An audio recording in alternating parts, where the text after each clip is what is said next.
Kazushi Sakuraba is an icon. The Japanese pro wrestler transitioned into MMA and immediately found success with winning the UFC Japan tournament. He followed this with a legendary run in Pride FC where he put on exciting performances and earned the reputation as the Gracie Killer. But his record isn't one that looks good on paper. So how good was Kazushi Sakuraba actually? Hey guys, it's Kiiyon and today we're going to talk about Kazushi Sakuraba. This was a very highly requested video by you guys and I understand why, because Sakuraba had a very special career unlike any other. So in this video we're going to take a look at that to really understand how good he actually was. As always, shout out to the undisputed members of my Patreon. Get early access, a shout out, video to the Kiiyon podcast, and more. And of course, all the money goes to charity. Now let's get to it. Sakuraba made his pro MMA debut on July 14th, 1996, which was also his 27th birthday. His opponent was Kimo Leopoldo. Sakuraba was a catch wrestler with some skills in Muay Thai. And although he tried to take the fight down early, Kimo was the much bigger and stronger fighter and was able to out-grapple him for most of the fight. Sakuraba was finished via arm triangle choke 4 minutes and 20 seconds into the first round. But some believe the fight was a shoot or a worked match. Speaking of shoots, Sakuraba was a popular shoot wrestler in Japan during this time as well, fighting for the Kingdom Pro Wrestling League. In order to gain some recognition for the league, his roster mates Hiromitsu Kanara and Yoji Anjo entered the UFC Japan tournament. But Sakuraba had to step in on 1 hour notice for Hiromitsu Kanara as he got injured and was unable to fight. Sakuraba also had to lie and say that he weighed in at 203 pounds in order to qualify past the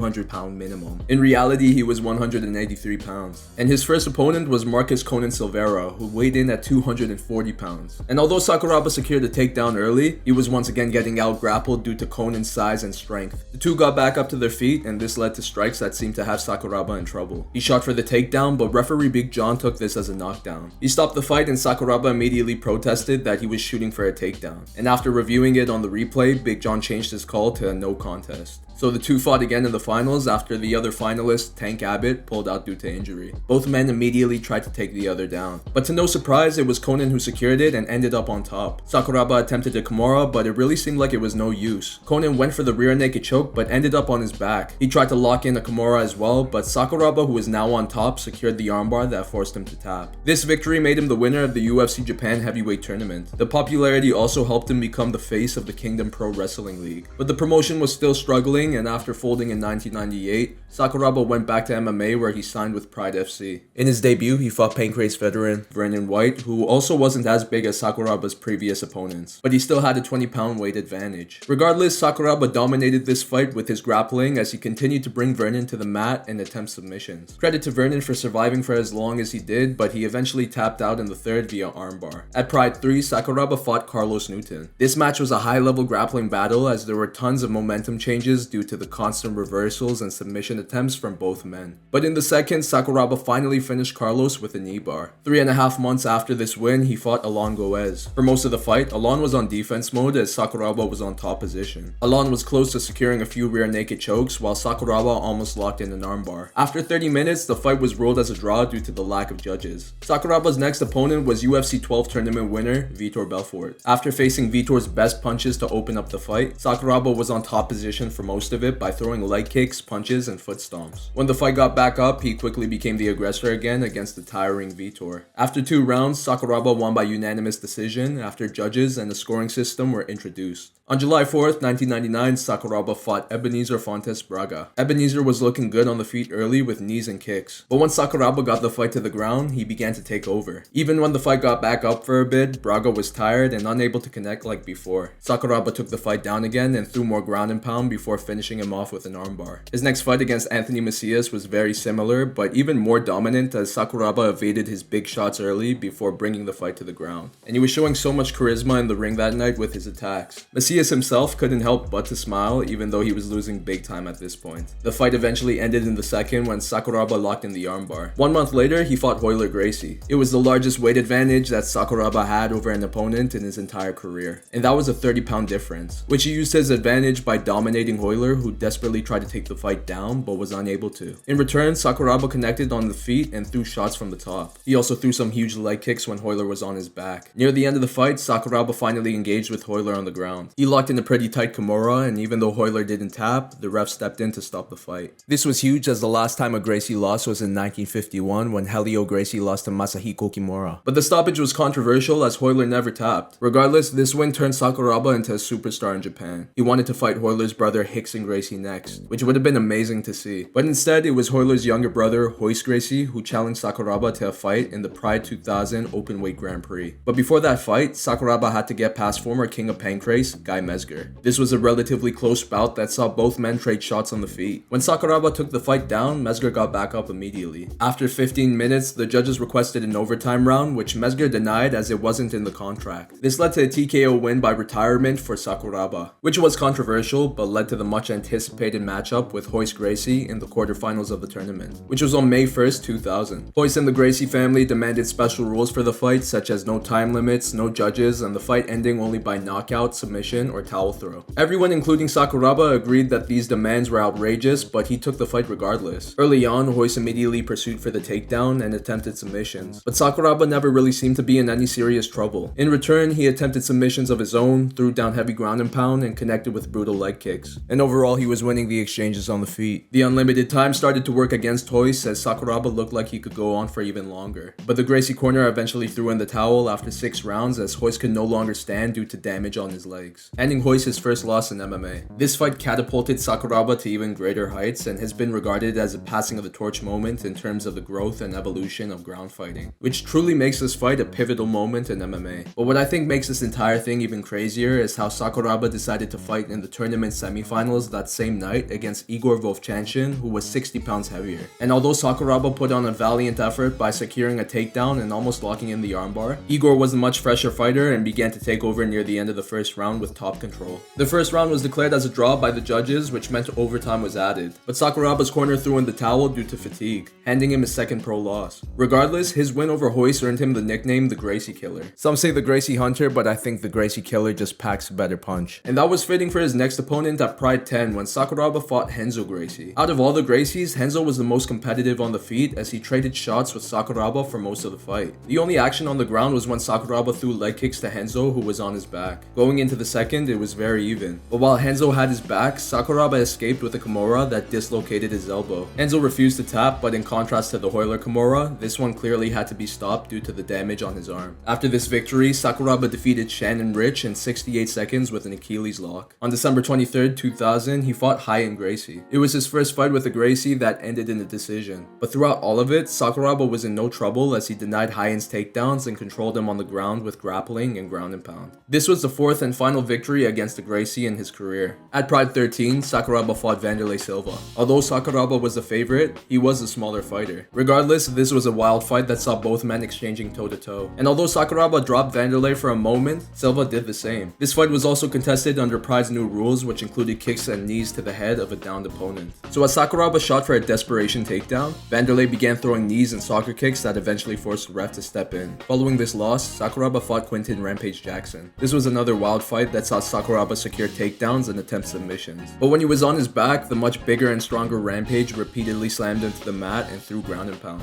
This was very impressive as he was a new face in the sport and was doing this against a legend. But Sakuraba proved why he was that as he overcame the adversity and secured a rear naked choke that forced a tap. This win earned him a shot at the inaugural Pride Middleweight Championship and a rematch against Wanderlei Silva. Although Sakuraba secured a few takedowns and threw ground and pound, Silva was the aggressor on the feet as he connected with a barrage of punches and knees. But then Sakuraba attempted the guillotine choke, which led to him being slammed hard to the mat. This broke his collarbone, but he continued fighting off his back until the end of the round. Sakuraba's corner threw in the towel in between rounds, which made Wanderlei the Pride Middleweight Champion. Sakuraba returned in August of 2002 to fight Mirko Cro Cop. And of course, like many of his previous opponents, Cro Cop also had the size advantage. It was a battle of the leg kicks early on with some combos from Sakuraba and head kicks from Mirko. But as time progressed, Mirko began to win more exchanges. Sakuraba had a hard time taking the fight down, and even when he did, Cro Cop landed some big shots off his back. This included an up kick that broke Sakuraba's orbital bone. The doctor inspected his eye at the end of round 2, and even though Sakuraba said he was good, the fight was stopped and Mirko was the victor. At Pride 23, Sakuraba fought Gilles Arsene. It was such a dominant performance by Sakuraba that the fight became somewhat boring as Arsene had no answers. Sakuraba finally finished him in the third round by armbar. 3.5 months later, he fought Nino Schembri. Nino only had 2 pro fights going into this one, and it showed as Sakuraba avoided his attempts to pull guard with his striking.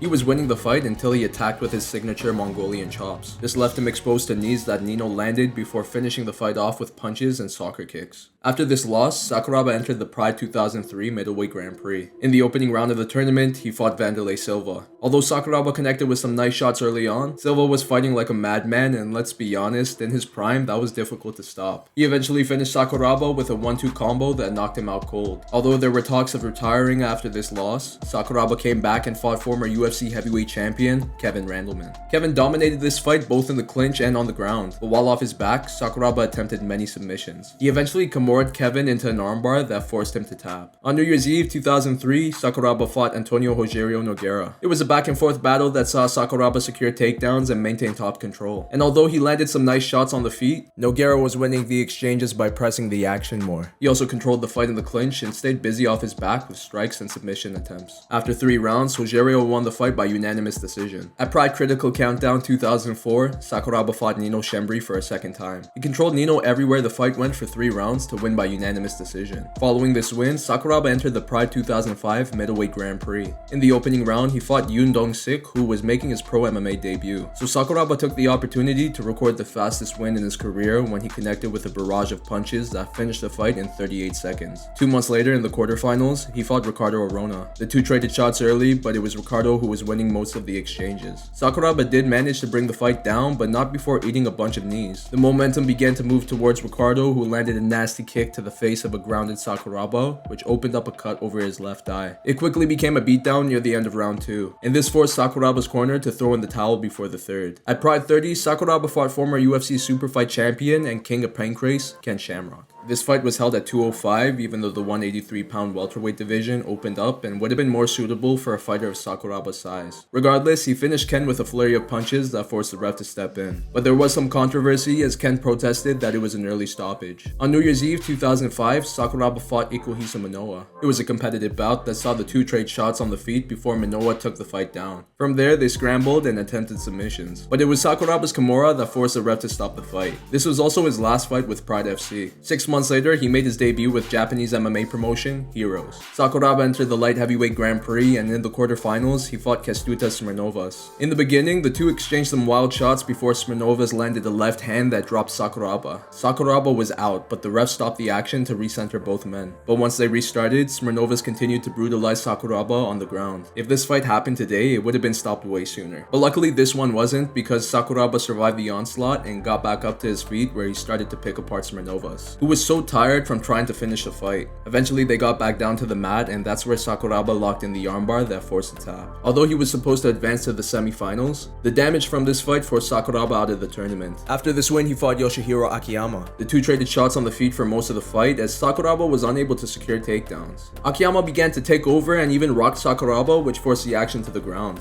Sakuraba attempted submissions, but was unable to secure anything. Akiyama eventually ended the fight on top by ground and pound. But after the fight, Sakuraba accused Akiyama of greasing. And after investigating the situation, it was revealed on videotape that Akiyama did in fact rub lotion on his body prior to the fight. The result was changed to a no contest. At Heroes 8, Sakuraba fought Yuriy Kiselov. Yuriy was sporting a Playboy bunny gi jacket for this fight, and he got finished quick by Sakuraba, who took him down and locked in the armbar. On June 2nd, 2007, Sakuraba fought Royce Gracie for a second time. This fight was not as eventful in comparison to the first, as both men spent the majority of the time in the clinch, in each other's guards, and toe-to-toe with very little action going down. Although Sakuraba knocked Royce down early in the fight, through knees and attempted submissions, Royce won by unanimous decision, which was definitely controversial. More fuel was added to that fire when Royce failed his pre- and post-fight drug test. But the result was not overturned and is still seen as a loss on Sakuraba's record. 3.5 months later, Sakuraba fought Katsuyori Shibata. He took Shibata down immediately and threw heavy ground and pound before finishing the fight by armbar. Following this win, Sakuraba fought former king of Pancrase, Masakatsu Funaki. After evading Funaki's offensive attacks, Sakuraba took the fight down, threw shots from the top, and secured a Kimura. On April 29, 2008, he entered the Dream Middleweight Grand Prix. His opponent was Andrews Nakahara. Sakuraba won the fight by rear naked choke. A month and a half later, in the quarterfinals, he fought Melvin Manhoff. Melvin connected with a head kick that dropped Sakuraba, where he finished the fight by vicious ground and pound. After this loss, he fought Kiyoshi Tamura. Although Sakuraba had in a tight armbar at one point and threw ground and pound, both situations were cut off short due to the bell. The remainder of the fight was all Tamura, who took the fight down, threw ground and pound, and maintained top position submission to win by unanimous decision. At Dream 11, Sakuraba fought boxer Ruben Williams. He forced Ruben to tap to a Kimura in under 3 minutes. His next fight was against Zel Galasic. After Sakuraba took the fight down, he attacked for a leg, but this left his head exposed. Galasic began raining hard punches, and once again, if this happened today, it would have been stopped way sooner. But Sakuraba continued to pursue for the leg and ultimately secured a knee bar that forced a tap. After these back-to-back wins, he fought Raylick Gracie. In comparison to the other Gracies he faced, Raylick was much younger at the age of 24. Sakuraba was 41 at this time, and even though he threatened with submissions, Raylick was able to control the action on the ground for most of the fight. This earned him the unanimous decision victory. 4 months later, Sakuraba fought Jason Mayhem Miller. The two traded shots on the feet before Mayhem got on top,